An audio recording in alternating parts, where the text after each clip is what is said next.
a la agencia femenina en la historia griega, en diferentes ámbitos de posibilidades de participación de las mujeres en la vida pública y privada griega. Y para ello tenemos dos especialistas en no historia, sino en filología griega, sin que ello sea un demérito, al contrario, es mucho mejor, que son Marta Oller Guzmán, de la Universidad Autónoma de Barcelona, y María José García Soler, que es colega en el Departamento de Estudios Clásicos en esta universidad. Como normalmente hacemos en estos seminarios, pues cada una de ellas va a hablar un tiempo prudencial y después pues, nos gustaría tener un pequeño debate con vosotros sobre los aspectos que más os puedan interesar o que os puedan llamar la atención. Voy a hacer una breve presentación primero de Marta Oller y luego de María José García para que tengáis en cuenta pues, quiénes son y su trayectoria académica. En el caso de Marta Oller, viene de la Universidad Autónoma de Barcelona, es profesora de filología clásica y griego en dicha universidad y es también una especialista en religión, en los cultos griegos. Es por eso que la hemos invitado fundamentalmente, porque estamos haciendo esta asignatura sobre religión en el mundo clásico antiguo. Ella empezó su trayectoria académica estudiando una figura, no voy a decir mítica, sino, digamos, de las más conocidas del mundo griego, que es Aquiles. Y sobre el mito de Aquiles y su difusión, por lo cual, si tenéis cualquier pregunta, es a ella a quien hay que dirigirla. Y después se ha ido especializando o ha ido trabajando en diferentes cultos, sobre todo en el área del Mar Negro y todo lo relacionado con el ámbito de las colonizaciones. Es también, además de especialista en cultos y religión, especialista en las fundaciones, las colonizaciones, todo ese proceso que tuvo pues, un largo recorrido en la historia griega y que tanto impacto y tanto, no sé, tanto debate historiográfico ha generado por ser un periodo que navega entre la historia, el mito, la leyenda y lo que podemos considerar como veracidad historiográfica o tendencia historiográfica. Es también especialista en el mito de Ifigenia y por ese lado creo que su tercera línea de estudio e investigación es la historia del género, la historia de las mujeres y su participación en la religión, las fundaciones, las colonizaciones en época griega. Es autora de muchísimas publicaciones que si entráis en su página de academia o en Dialnet podréis ver, dedicados a todos y cada uno de estos temas. Pero por terminar, bueno, es la reciente autora, junto con otra colega que es Gemma Puigvert, de un libro que se llama Cuando las mujeres tenían poder, que es así, y solo por el tamaño veis que las mujeres tenían mucho poder, porque les ha ocupado muchas páginas. Reseñarlo es un libro que os recomiendo porque está escrito de una manera ágil, es académico, pero con, digamos, un aspecto de alta divulgación que os hará leerlo rápidamente porque de verdad que es entretenido y además está muy bien escrito. Y si queréis tener una introducción a lo que es el mundo femenino en la antigüedad clásica, pues es un libro que deberéis consultar. Y sin más, le cedo la palabra para que nos hable de la participación femenina en los relatos de fundación y en las colonizaciones griegas. Muchísimas gracias, Elena. Vale. Arratsaldeon, buenas tardes. Es lo único que sé decir en euskera, me han chivado aquí lo que tenía que decir. Muchísimas gracias, no puedo seguir hablando en euskera, voy a seguir en castellano. Y quiero empezar agradeciendo a la profesora Elena Torregaray y a la Universidad del País Vasco por haberme invitado a participar en esta nueva edición de Classicalia. para mí una excelente ocasión para conocernos en persona, porque nos conocíamos solo en línea, y compartir con ustedes una charla en torno a dos temas que me encantan, que me fascinan. Uno de ellos es la colonización griega y el otro es la vida de las mujeres en la antigüedad y sobre todo su participación en la esfera pública, que es el libro trata sobre todo de esos aspectos, ¿no? La vida de las mujeres participando fuera, ¿no?, del oikos y teniendo un papel en la vida en comunidad, en la vida pública, ¿no?, de las ciudades griegas. Espero contagiarles mi interés por ambos temas en los siguientes minutos. He organizado mi presentación en dos partes, así ya sabrán de qué voy a hablar. En la primera haré una introducción sobre el movimiento de poblaciones en la historia de Grecia y también en la influencia que tuvieron los mitos de dioses y héroes viajeros en la creación de los relatos de fundación, ¿vale? Los relatos sobre la colonización y la fundación de ciudades. Y en la segunda analizaré una serie de relatos de fundación, de colonización, en los que se documentan mujeres, con el objetivo final de valorar críticamente qué nos dicen las fuentes textuales, que esa es mi especialidad, sobre la participación y la agencia, ese anglicismo que podríamos traducir por actuación, ¿no?, de las mujeres en los contextos coloniales. Voy a empezar con una historia. ¿Te ha pasado antes? Mira, ya está. Ya está, vale. Vale. Pues empiezo con una historia de nuestro tiempo, ¿vale? En 1917, un griego llamado Kostas Kontos llegó a Cadaqués, un pequeño pueblo de la Costa Brava situado al norte del Golfo de Rosas. No venía solo. Le acompañaban un grupo de buzos griegos procedentes de Simi. Simi es una pequeña isla del Dodecaneso, a unos 40 kilómetros al noreste de Rodas. Esta isla vivió un periodo de particular auge, esplendor económico a finales del siglo XIX, gracias a la extracción de esponjas marinas. Sin embargo, a principios del siglo XX, la explotación de este recurso entró en declive y los que se dedicaban a ello tuvieron que buscarse la vida lejos de su isla natal. En aquel momento, los buzos griegos eran de los pocos que estaban especializados en la inmersión con escafandra en todo el Mediterráneo, lo que les abrió las puertas a trabajar en rescates de barcos naufragados, derelictos, una actividad particularmente peligrosa. Ese fue precisamente el motivo que atrajo a los buzos griegos a la costa catalana. Llegaron para desguazar el barco británico Yanishen, que se había hundido en el cabo de Ascayals, justo delante de Cadaqués, tras ser torpedeado por un submarino alemán en 1917, es decir, durante la Primera Guerra Mundial. En apenas 8 años, desde que llegaron en 1917 hasta el 1925, se dice que los buzos extrajeron 20 toneladas de metal y 800 de hierro, una burrada. Cuando finalizaron aquella faena, se establecieron en Cadaqués para seguir trabajando en la extracción del coral, el llamado oro rojo, que abundaba en esas costas.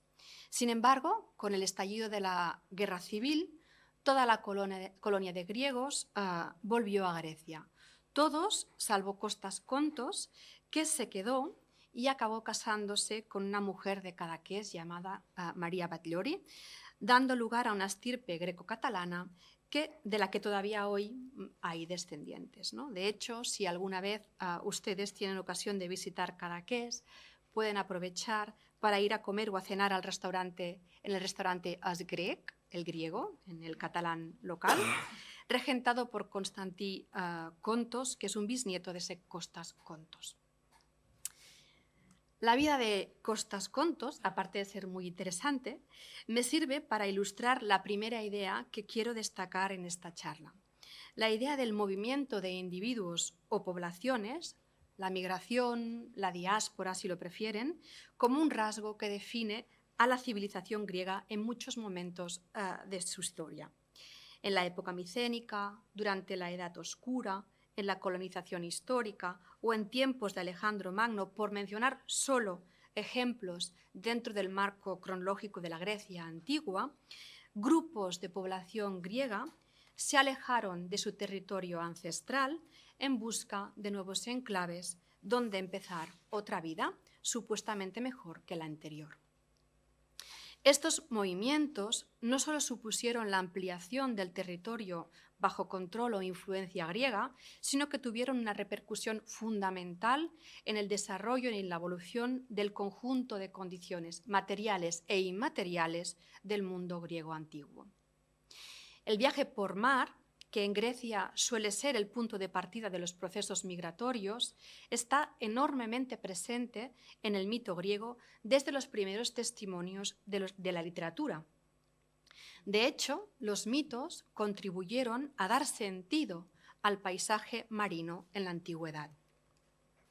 En un estudio reciente de Jean-Paul Grillat, el estudioso sostiene que, gracias a los mitos y a otros relatos tradicionales, los navegantes podían producir una especie de mapa mental de regiones marítimas más extensas. Un mapa que servía para conceptualizar diferentes vías de navegación. Eran particularmente útiles las narraciones en forma de ruta, ya que permitían hacer representaciones del espacio similares a recorridos geográficos. Además, estas narraciones míticas contenían una información espacial más fácil de recordar y de transmitir de un marinero a otro, generando una especie de conocimiento práctico sobre orientación y rutas marinas compartido por la comunidad de navegantes. En estas narraciones, los protagonistas no son seres humanos, sino dioses y héroes. Por ello, los detalles del viaje suelen estar íntimamente relacionados con la personalidad de esos dioses y héroes y con el mito del que formaban parte.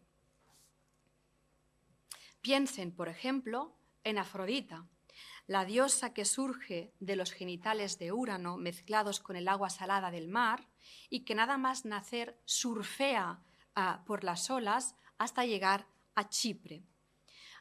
Afrodita será venerada en puertos y santuarios costeros con muchas epiclesis relacionadas con el mar. Pontia, que quiere decir marina, Euploia, la que proporciona una buena navegación. En esta imagen la que tenemos es Afrodita Euploia, está, al lado tiene un timón.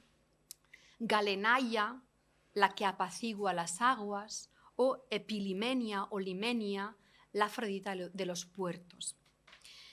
Piensen también en personajes como Io, ¿no? Esta pobre ninfa que tras unirse con Zeus fue convertida en una ternera o una vaca para huir de la cólera de Hera y por ello se vio obligada a recorrer todo el mundo conocido buscando un lugar donde alumbrar a Épafo. En el capítulo de dioses es necesario mencionar a Apolo, el dios viajero por excelencia, ya que, según cuenta el himno homérico, viajó incluso antes de nacer en el vientre de su madre Leto. Leto, en efecto, recorrió el Egeo buscando un lugar donde alumbrar a Apolo y a Ártemis, huyendo también de la cólera de Hera, que había dado orden de no acoger a la parturienta en ningún lugar. Por suerte, la isla de Delos la acogió y allí nació el par divino. Pero los viajes en el mito de Apolo no acaban ahí. Ya adulto, Apolo se ve obligado a buscar un lugar en donde establecer su santuario, que finalmente fijará en Delfos. E incluso después, una vez fijada su sede délfica, el dios obliga a un grupo de marineros cretenses que viajaban en un barco mercante a hacer una ruta desde Pilos, en el Peloponeso, hasta el puerto de Crisa, para que se conviertan en sus sacerdotes en el templo de Delfos. Todos estos viajes explican la importantísima función de Apolo como patrón o guía de las empresas coloniales griegas a partir de época arcaica. Apolo, bajo la epiclesis Argegetes, o en su forma doria, Arjagetes, guía o patrón de las empresas coloniales. El oráculo de Apolo en Delfos se convertirá en un lugar común en todos los relatos de colonización, ya que era el lugar al que se dirigía el oikistés o responsable de una expedición colonial para consultar las mejores rutas o la dirección hacia dónde conducir el contingente de personas que la metrópoli o ciudad madre quería enviar para fundar una nueva colonia o apoiquía. Por ello, Calímaco, el poeta helenístico, afirma en su himno Apolo que, siguiendo a Febo, distribuyeron las ciudades los hombres, puesto que Febo siempre se complace con la fundación de ciudades y Febo en persona construye sus cimientos. La función de Apolo como dios fundador tiene su auge, como es de suponer, durante la colonización histórica. Como ustedes bien saben, este término, muy discutido hoy en día, si deberíamos utilizar la palabra colonización o otra, utilizaremos colonización porque me resulta cómodo y porque tiene una historia, ¿no? Ya este término. Pues bien, la colonización es un movimiento de poblaciones masivo que se produce en Grecia básicamente entre los siglos VIII y VI a.C. y que tiene como resultado el establecimiento de nuevas ciudades o colonias a lo largo de todo el Mediterráneo y el Mar Negro.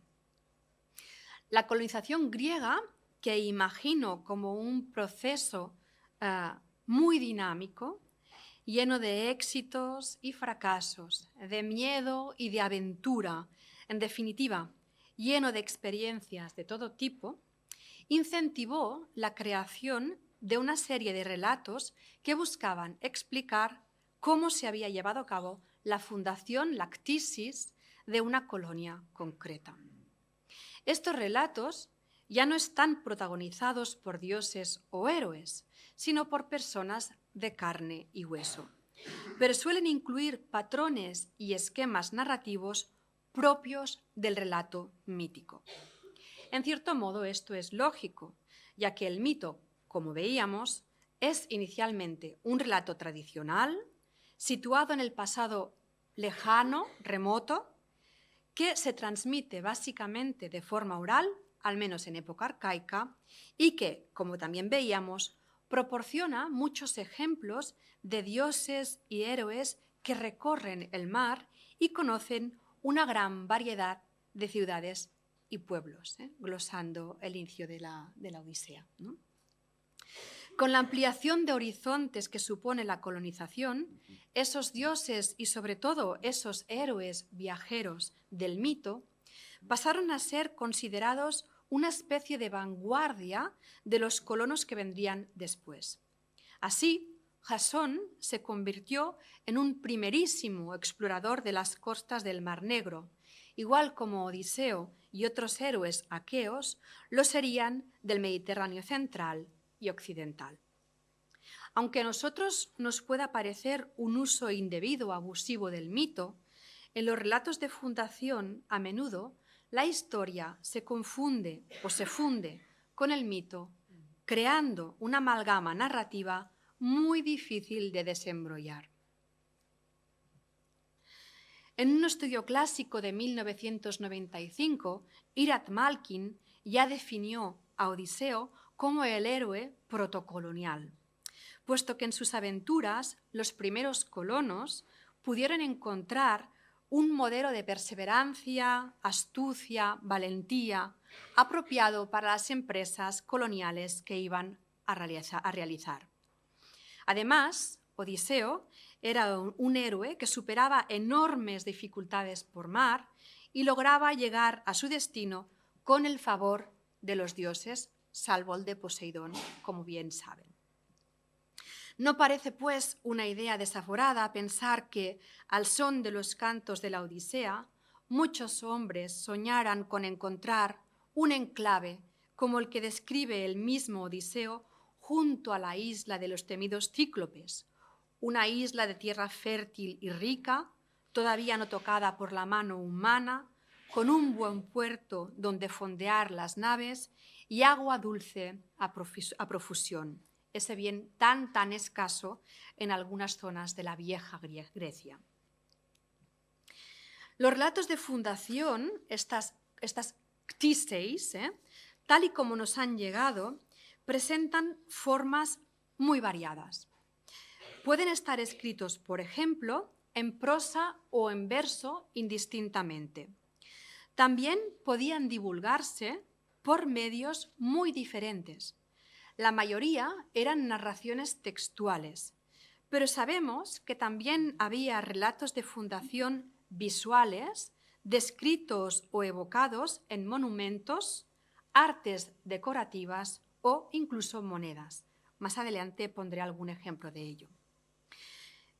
Estos relatos podían constituir una narración independiente o bien estar insertados en otras narraciones como una digresión o referencia complementaria, que es lo que nos encontramos la mayoría de las veces. Aunque no sabemos muy bien cuándo surgió el primer relato de fundación, sí podemos constatar que los que se conservan son bastante posteriores a los hechos que describen, lo que representa un problema metodológico importante. Muchas veces incluso nos han llegado diferentes versiones de una misma fundación, lo que para nosotros es un verdadero quebradero de cabeza, pero hay que decir que no parece que lo fuera para los griegos y para los antiguos. En realidad, si se estudian bien, cada una de esas versiones nos proporciona datos interesantes sobre el momento en que fueron creadas y se pusieron en circulación, ya que suelen responder más a las necesidades e intereses de quienes las explican que a los hechos objetivos del pasado. En eso, la arqueología puede sernos de gran ayuda, en la medida en que nos proporciona datos más fiables sobre las distintas fases de ocupación de un territorio y sobre el proceso de asentamiento e integración de los griegos en un entorno natural y humano diferente del suyo propio. El ejemplo más conocido y completo de relato de fundación es el de la fundación de Cirene, evocada de forma poética en los epinicios de Píndaro y explicada con gran detalle y múltiples versiones por Heródoto. Pues bien, la fundación de Cirene se sitúa en la segunda mitad del siglo VII a.C., alrededor del 630 a.C., mientras que Heródoto, nuestra fuente principal, escribe a mediados del siglo V después de Cristo, es decir, 2 siglos más tarde de los hechos que está describiendo. El fundador de Cirene es Bato, un hombre procediente de la isla de Tera que recibe el encargo de fundar una ciudad en Libia, en el norte de África, por parte de la Pitia de Delfos. Como Bato, conocemos los nombres de otros muchos fundadores: Teocles de Naxos, Arquias de Siracusa, Ebarco de Catana, Falanto de Tarento, Bizas de Bizancio. Los textos suelen contar sus aventuras hasta lograr la fundación de la nueva colonia en el lugar más propicio, junto con un contingente de hombres más o menos importante. ¿Dónde están las mujeres? Pues bien, en la mayoría de los relatos de fundación que nos han llegado no se mencionan mujeres, lo que ha llevado a considerar durante mucho tiempo la colonización como un asunto de hombres. No sabemos si las fuentes no las mencionan deliberadamente, lo que no sería raro, o bien si realmente los contingentes de colonos estaban formados solo por hombres, como ocurría con el grupo de buzos griegos que llegaron a Cadaqués, del que he hablado al principio de esta charla. Sin embargo, es obvio que tuvo que haber mujeres para poder garantizar la supervivencia de las fundaciones con el nacimiento de nuevas generaciones de habitantes, ¿no? Colonos inicialmente y luego ya habitantes de la ciudad fundada. ¿Dónde están, pues, esas mujeres? Debemos suponer que hubo mujeres griegas en las expediciones, aunque las fuentes apenas las mencionen, o bien debemos suponer que los colonos griegos formaron sus comunidades casándose con las mujeres del lugar, igual como hizo Costas Contose casándose en Cadaqués con María Batllori. Estas son las dos hipótesis con las que se han debatido en los últimos decenios hasta la actualidad, hasta nuestros días. Estas son las dos hipótesis que se barajan. En los minutos que me quedan voy a presentar un conjunto de relatos de fundación en los que sí hay mujeres. La selección que les propongo, sin ser exhaustiva, busca ejemplificar los diferentes modelos narrativos en los que se inserta la participación o la agencia femenina en el contexto colonial. Hasta donde yo he podido indagar, y a lo mejor mis colegas me pueden dar otros datos, el papel de fundador, el papel de oikistés, en las fuentes clásicas, fundamentalmente las griegas, que son las que conozco mejor, se reserva siempre a un hombre, salvo que se trate de una mujer bárbara, es decir, una mujer no griega. En otras palabras, solo si la mujer era bárbara, y no le doy aquí ningún sentido peyorativo, es decir, no griega, se podía concebir la actuación de una mujer como fundadora. Un buen ejemplo de mujer fundadora se encuentra en una reina por todos ustedes bien conocida. Se trata de Tioso, también llamada Elisa o Dido. Dido es, en efecto, la fundadora de Cartago, en una tradición que remonta probablemente al historiador helenístico Timeo de Tauromenio, un autor que vivió entre los siglos IV y III a.C. No hemos conservado su obra íntegramente, pero en un tratado anónimo que lleva un título muy redundante, algo así como sobre mujeres valientes y célebres en los asuntos de guerra, un tratado anónimo que se fecha entre los siglos II y I a.C., se cita, o quizás mejor se resume, la vida de la reina Dido a partir del relato de Timeo, o eso es lo que se cree. Se cree que ese tratado anónimo está resumiendo la obra de Timeo de Tauromenio. Tienen aquí la edición de Gera, una parte de esta edición del libro del Tratado Anónimo de Mulieribus, que se llama en latín. El texto explica los orígenes de Tioso o Elisa en la dinastía real de Tiro. Dido era hermana del rey de Tiro Pigmalión, y cómo se vio obligada a huir de su tierra natal tras el asesinato de su marido por parte de su hermano. Su marido, en este tratado no se dice nada de él, pero sabemos por otras fuentes que era un tal Siqueo, era un sacerdote de Heracles y además era un señor muy, muy rico, por lo que dicen las fuentes. El texto de Mulieribus, el que tienen aquí arriba a la izquierda, cuenta que Elisa huyó por mar con sus riquezas y que iba acompañada de algunos de sus conciudadanos. Tras numerosas aventuras, llegó a Libia y fundó allí una nueva ciudad. El tratado anónimo no se detiene en detalles sobre la fundación de la ciudad y pasa directamente a hablar del suicidio de Elisa, que en Libia es llamada por la población autóctona Dido. El nombre de Dido es el nombre que le dan una vez llega a las costas de África y se establece allí.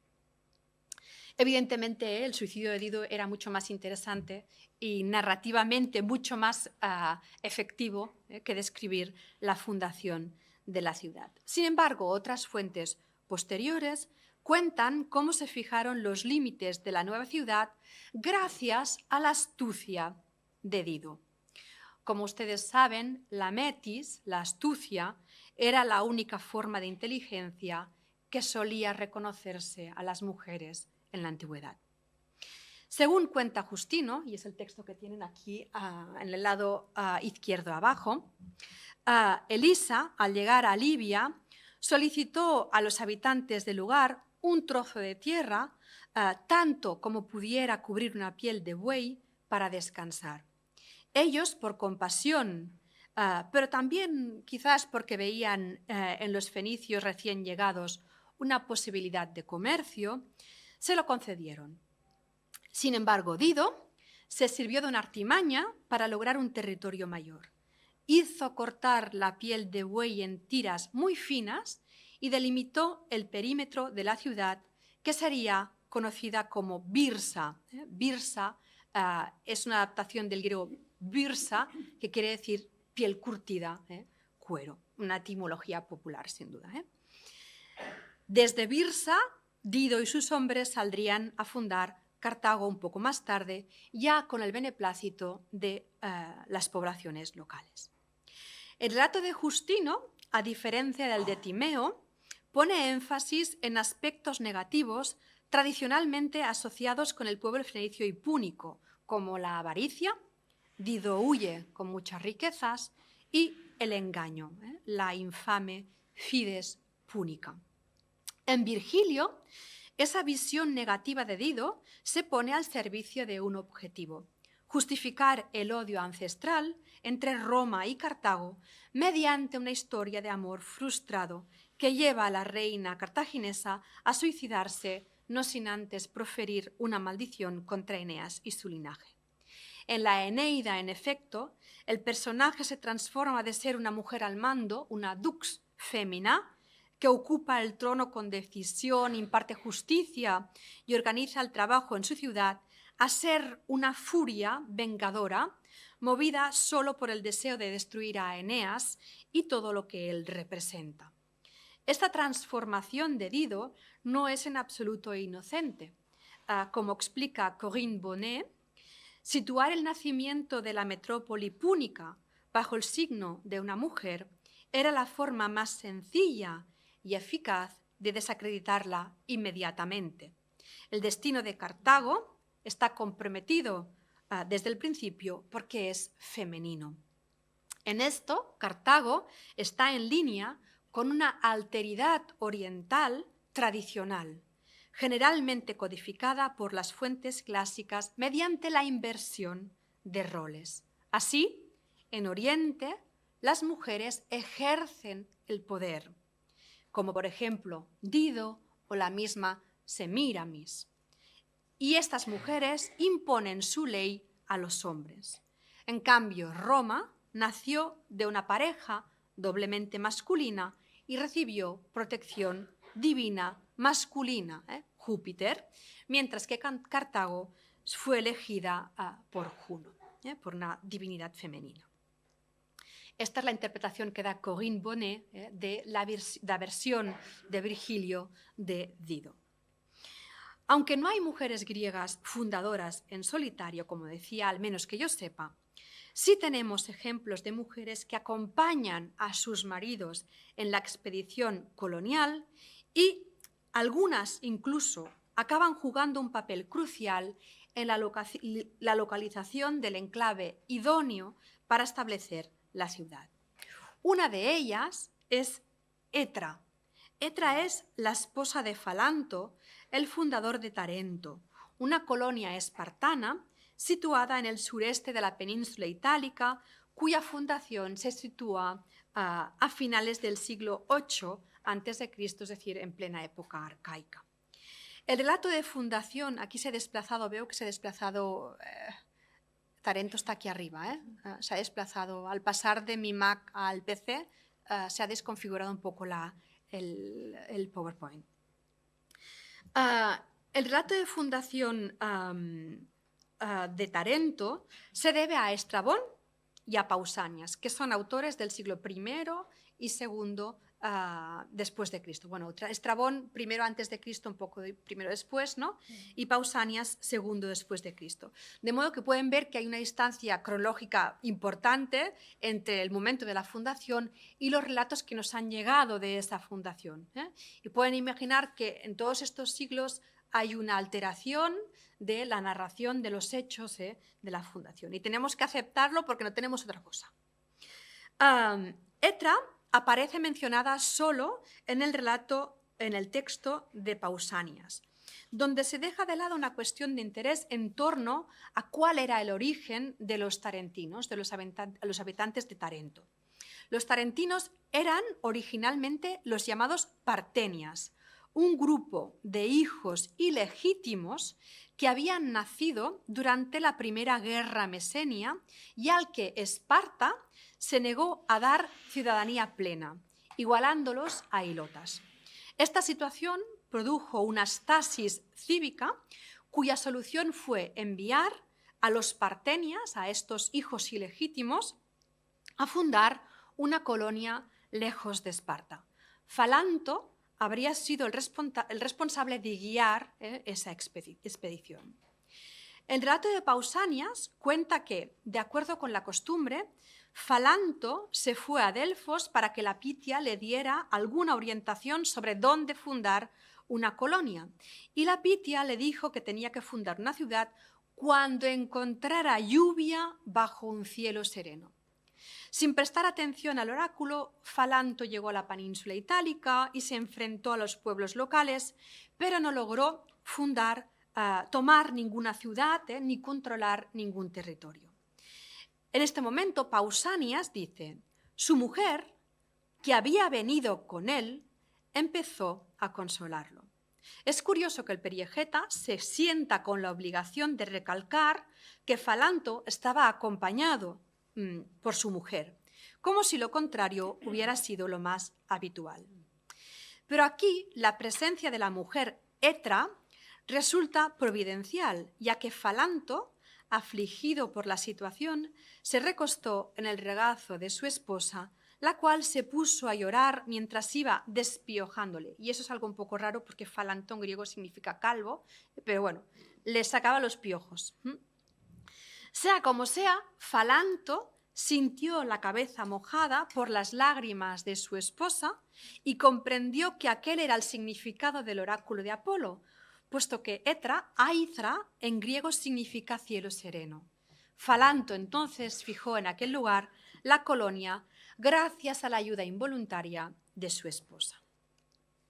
Curiosamente, inmediatamente después de este relato, el mismo Pausanias introduce una mención a un tal Taranto o Taras, que es el héroe epónimo, el que da nombre a la ciudad de Tarento, dando a entender que había otra versión de la fundación de Tarento asociada ya no a Falanto, sino a Taranto. De este personaje sabemos poco. Probo, en su comentario a las Geórgicas de Virgilio, lo describe como un hijo de Poseidón y de Saturia, hija a su vez del rey Minos. Cuenta también que la flota que Taranto dirigía naufragó frente a las costas italianas y que él fue salvado por un delfín.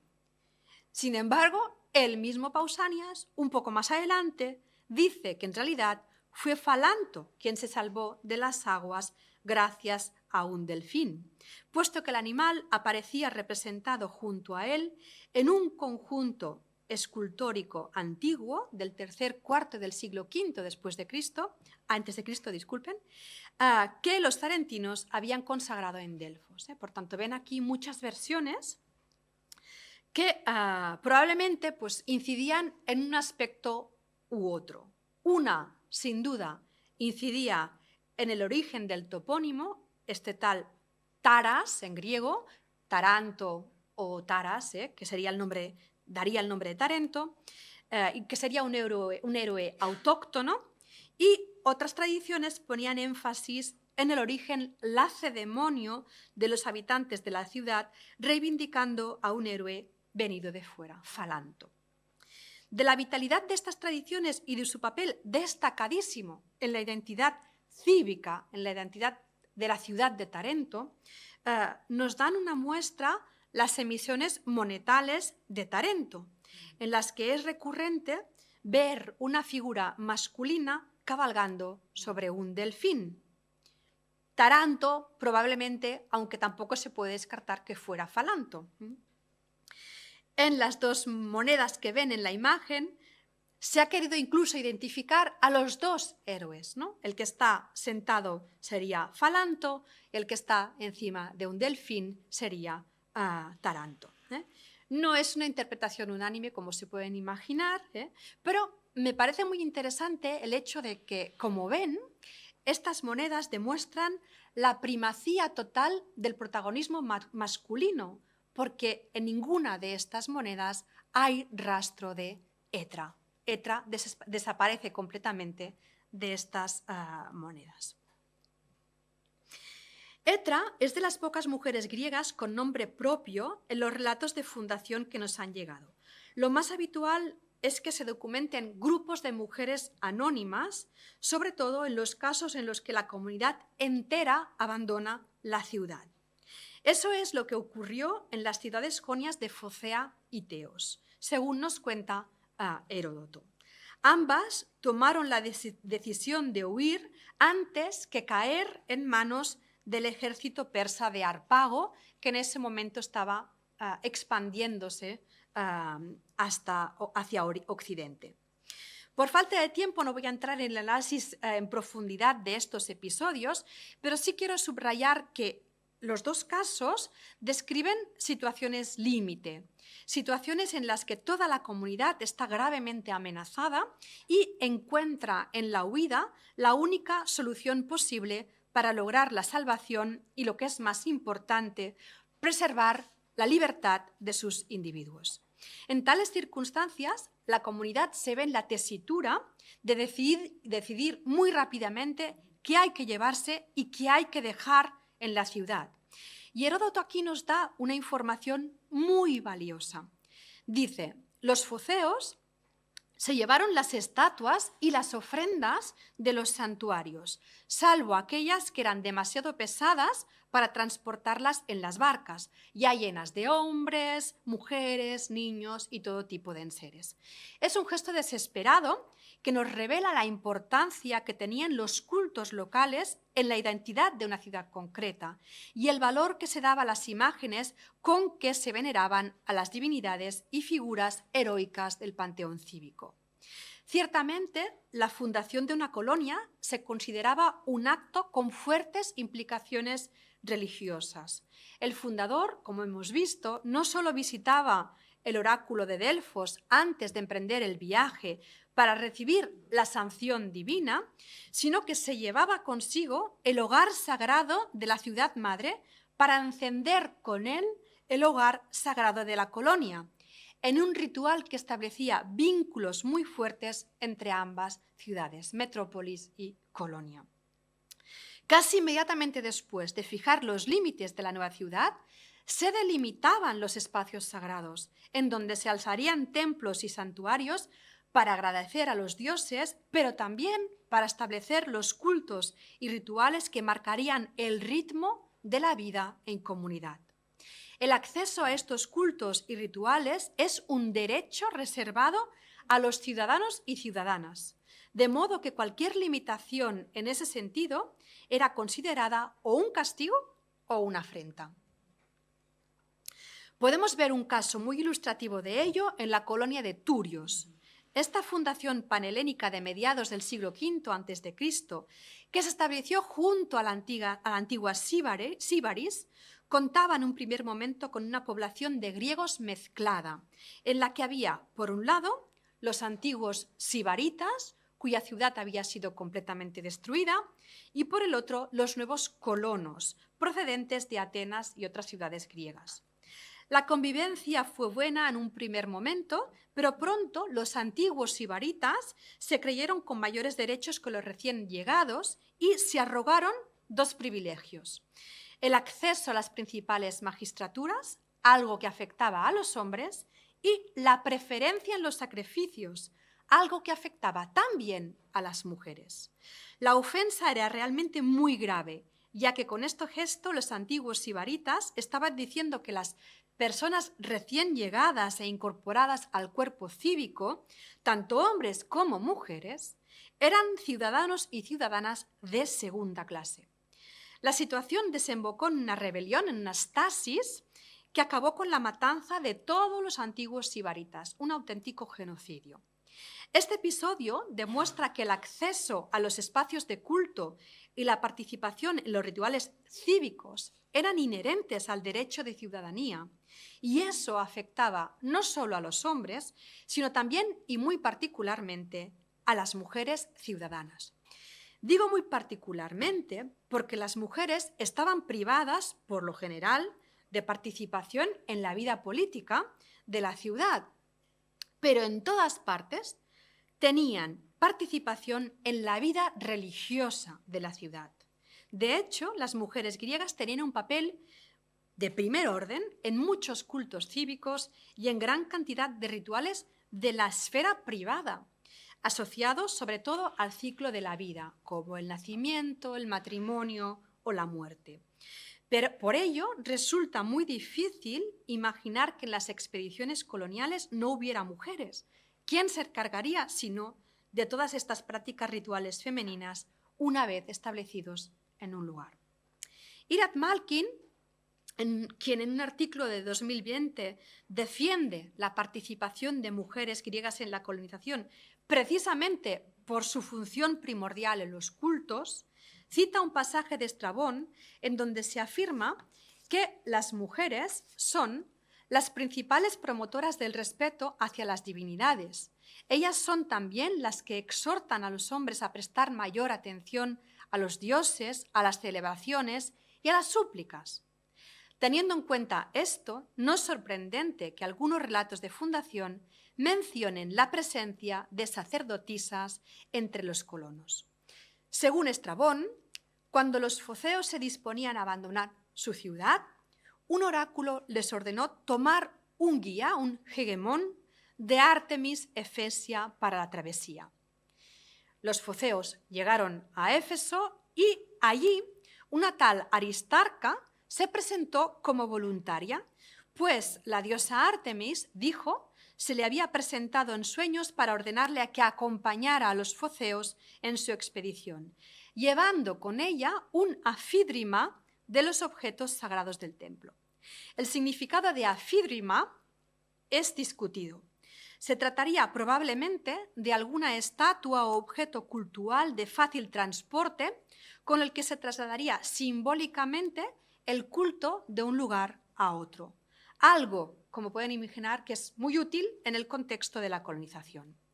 Este afídrima se habría añadido, por tanto, a las estatuas y ofrendas que, como hemos visto antes, los foceos se habían llevado de su ciudad, formando un conjunto de objetos sagrados sobre los cuales fundarían la religión cívica de la colonia. Otra sacerdotisa viajera está mencionada en la descripción que Pausanias hace de las pinturas que se podían ver en la lesque de los Cnidios de Delfos. En la parte de la catábasis, el Periegeta dice haber visto a una tal Cleobea representada dentro de la barca de Caronte, llevando una caja, un chibotón, relacionada con el culto de Deméter. De esta sacerdotisa, dice Pausanias, que importó los rituales mistéricos de Deméter desde Paros, en las Cícladas, hasta la isla de Tasos, frente a la costa tracia. Dejando de lado la veracidad o no de estos relatos, de estos textos se desprende una idea, yo creo que muy relevante. Las sacerdotisas podían ser requeridas en las expediciones coloniales por sus conocimientos específicos y especializados en materia de culto y prácticas rituales. Además, el sacerdocio femenino ofrecía a las mujeres una mayor libertad de movimiento, ya no solo en el entorno de la ciudad y santuarios cercanos, sino incluso en el marco de viajes arriesgados hacia territorios desconocidos y muy alejados de sus ciudades natales. Muy rápidamente, porque yo me enrollo y ya veo que se me acaba el tiempo, una imagen muy bonita de un sarcófago representando la tragedia Ifigenia entre los tauros, en el que precisamente Ifigenia se lleva la imagen, el afídrima de Artemis Taurópolos, la venerada por los tauros, junto con su hermano junto con Pílades y su hermano Orestes, al huir de la Táuride. Y la vemos aquí representada, vemos a la izquierda la imagen, cuando está todavía en su lugar de culto, y a la derecha vemos a Ifigenia llevando envuelta esta figurita, que es exactamente lo que veíamos en los anteriores relatos, trasladar una imagen. Y de hecho, a partir de este episodio, en Grecia se documentan un montón de cultos de Artemis Taurópolos en todos los cuales hay siempre un ritual de sacrificio sangriento, porque Artemis Taurópolos se caracterizaba por sacrificar a los extranjeros que llegaban a la costa. Por tanto, hay una tradición que relaciona esta imagen con rituales de sacrificio sangriento. Bueno, poco rápido. Hemos visto textos que se referían a mujeres griegas participando en empresas coloniales. Voy a ejemplificar ahora algunos textos en los que se ve participación de mujeres indígenas en el proceso de recibimiento, acogida o resistencia frente a la llegada de los griegos. Por supuesto, tenemos siempre solo la versión de los griegos. No sabemos qué pensaban los indígenas de todo esto. En esta primera diapositiva vemos dos ejemplos de matrimonios mixtos greco-indígenas, pero obtenidos por medios claramente contrapuestos. El texto relativo a Mileto debe situarse en el contexto de la colonización no histórica, es decir, en la época oscura, cuando los griegos se asientan a lo largo de la costa minorasiática. En ese pasado lejano, Heródoto explica cómo los milesios se casaron por la fuerza con mujeres carias después de haber matado a sus padres, esposas e hijos. Aparentemente, las mujeres carias aceptaron esta situación, pero prometieron no mencionar nunca el nombre de sus maridos ni sentarse con ellos en la mesa, una costumbre que pervivía, según parece, en la época de Heródoto. Es un episodio de carácter etiológico que se ha querido poner en relación con el rapto de las Sabinas, porque en ambos casos pues, las mujeres locales indígenas son obligadas a unirse con los recién llegados. Sin embargo, en este caso vemos que los parientes masculinos de estas mujeres han sido asesinados y por tanto no hay posible reconciliación, ¿no? Y hay un matrimonio forzoso que, en mi opinión, puede tener algo de un esquema narrativo de corte épico. Esta primerísima migración jonia pudo haber sido recordada como más sangrienta y cercana a los episodios de saqueo y racias tan presentes en la Ilíada y la Odisea. También Aquiles saqueaba ciudades con la intención de apropiarse de mujeres y convertirlas en sus concubinas. Mileto, que fue una ciudad griega con vestigios arqueológicos ya de época micénica, encontramos ahí ya restos micénicos, podría haber conservado en los relatos de su pasado legendario este modus operandi más propio de los héroes épicos que de los héroes coloniales, porque los héroes coloniales suelen desprender más glamour e incluso pueden ser recibidos amigablemente por los locales, al menos en un primer momento de la colonización. Esto es lo que vamos a ver en los dos textos que les voy a enseñar después, que son estos matrimonios consentidos, y veremos el ejemplo de Masalia y el de nuevo Criasa de Caria. Me estoy extendiendo un poco, perdona. Sí, voy rápido. En estos ejemplos vemos un patrón que se repite. los griegos llegan, son acogidos amigablemente, amistosamente. Normalmente hay la intervención de una mujer indígena que actúa movida por el deseo amoroso.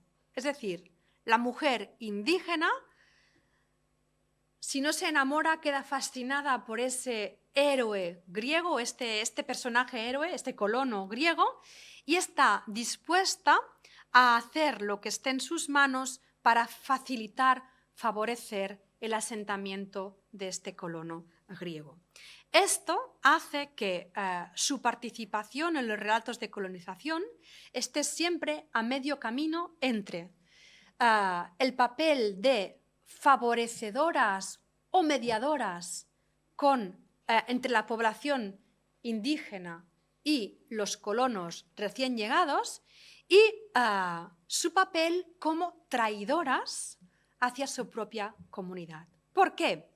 Porque lo que vemos en la mayor parte de estos textos se da en Masalia y se da también en otros episodios como esto que tenéis aquí, el de la ciudad de Nueva Criasia de Caria. Lo que vemos es que los griegos logran un primer territorio pequeño, establecen una ciudad, la ciudad prospera y los indígenas que en un primer momento los acogen con los brazos abiertos o al menos aceptando su presencia, empiezan a tener dudas y a desear que los griegos se vayan. La prosperidad de la ciudad griega pone en peligro los recursos de los propios indígenas e incluso las relaciones entre ellos. Y esto suele acabar con la participación de una mujer indígena que se enamora de este colono y traiciona a los suyos, avisándoles de que hay un plan para matarlos a todos. Entonces, vemos como la mujer indígena tiene un papel ambivalente entre ser una bienhechora, desde el punto de vista de los griegos, y ser una traidora desde el punto de vista de los indígenas. No quiero alargarme más. Quise poner aquí un ejemplo de una carta epigráfica procedente del norte del Mar Negro para que vean ustedes que la presencia de las mujeres indígenas está también sugerida por otras fuentes textuales, en este caso epigráficas. En el norte del Mar Negro hay una serie de cartas privadas de contenido comercial en las que curiosamente se menciona a mujeres. ¿En qué contextos? Son mujeres que aparecen en contextos de conflictos comerciales. Y, curiosamente también, lo que se pide es que ellas intervengan para resolver ese conflicto comercial. En la carta de Aquilodoro, el conflicto se da entre un señor que se llama Aquilodoro y un tal Matasis, que tiene un nombre que no es para nada griego, probablemente es un indígena. Y pide ayuda a su hijo para que avise a Anaxágoras y a su mujer y le ayuden a resolver el conflicto comercial. ¿Quién es esa mujer? No lo sabemos. Yo soy de las que piensa que probablemente era una indígena que de alguna manera podía ayudar, mediar en la resolución de ese conflicto. Por supuesto, no todo el mundo lo cree, otros piensan que era una mujer indígena, hay una mujer griega casada con Anaxágoras y que por lo que fuera podía resolver este problema. En mi opinión, es muy probable que fuera una mujer indígena actuando, por tanto, como mediadora en un contexto colonial y en un contexto de un asunto comercial que es, como la colonización, un asunto tradicionalmente considerado de hombres. Para finalizar y recapitulando, unas ideas básicas. Yo creo que podemos afirmar que las mujeres tuvieron un papel activo en las empresas coloniales griegas, probablemente más de lo que los textos mencionan. Es verdad que el acto de fundación estaba reservado siempre a los hombres en el mundo griego, pero pudo haber sido atribuido a mujeres en contextos bárbaros. No podemos saber hasta qué punto la participación de las mujeres en las expediciones coloniales fue habitual, pero hay textos que hablan de ello y sobre todo dan un papel importante, a las sacerdotisas, que por sus conocimientos específicos tendrían un papel, una función concreta en la fundación.